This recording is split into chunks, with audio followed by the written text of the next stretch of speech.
Hey, and a good afternoon to you guys out there on internet land and Facebook and YouTube and wherever all else we post this. This today, ladies and gentlemen, is my newly acquired SKS 5966. It is a gun the Russians developed at the end of World War II. It uses the venerable but mid-range cartridge of the 7.62 by 39. They use this in the AK-47. Now you can see we have modified this gun a little bit. We've put a 20-round magazine on it. Comes originally with a 10. You do have a nice but somewhat antiquated in today's sort of weaponry bayonet. Fixed. It will not come off the gun. That's how it is. And you'll notice about this weapon, we actually have a nice feature as well. The ATF's not real fond of this, but since I don't have grenades, it doesn't matter. That's right, that's a grenade launcher. Now, this is, since it's the 5966 model, it is actually a Yugoslav SKS. And they made this, not surprisingly, from 59 to sometime in the early 90s, I believe.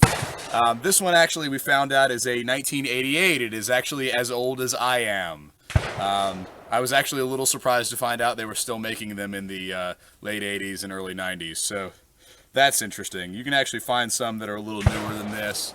The overall condition of the weapon is quite good, really. And it is a semi-automatic. So let's see what we can go out there and do with this.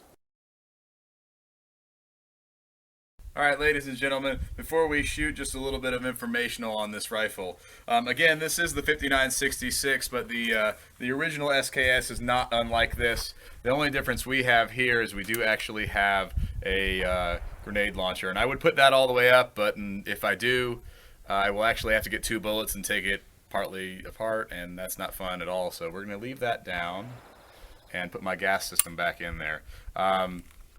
Again, I don't have grenades, otherwise the ATF would be all over me, so we won't worry about that today.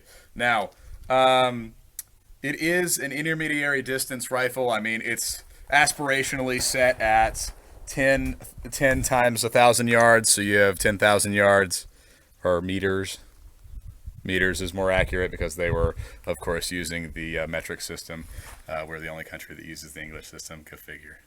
But anyway, you will notice a lot of the time, by the way, in these videos that I have the bad guy gun, and you know, David likes to use a lot of the American and British and Allied forces guns. I have a few of those, but for the most part, I'm the one buying the Japanese, the Russian, the German, the Italian, that kind of thing, and certainly you'll see that in the coming videos. Now, the SKS is.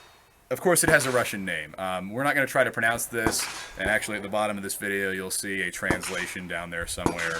I'll add that in there. But basically it means self-loading carbine of the Simonov system. 45 is actually the designation year-wise. It's developed in 1943 by Sergei Simonov. It is not actually put into production until late 44, and it's not actually used by the Russian forces until sometime in 45. It is an intermediary cartridge with the 7.62 by 39, and it is intended for a shorter sort of warfare. You're not going to make accurate shots at thousands of yards with this rifle. It's not for that. You are looking at what was more common during World War II, which was you're going to be in closer quarters. You're not going to be firing over long distances, basically. It is a precursor actually to the AK-47, of course, and you can see a lot of the similarity in how it's built. There is a gas system, of course. It is not a select fire rifle. You cannot fire this in full auto. Again, the ATF would probably not be very happy with me at that point, but you can actually see we even have a banana magazine there. So it is equipable. That is not original. That's not how they come. We've actually switched it out for another magazine. But let's see what we can do with this today. You just let it slam. So here we go. Again, we have some steel plate down range, and I have to take my safety off or nothing's going to happen at all. So let's do that. All right, here we go.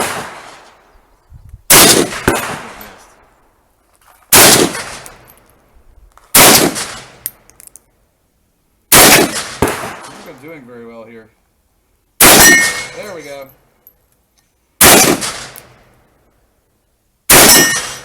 Better.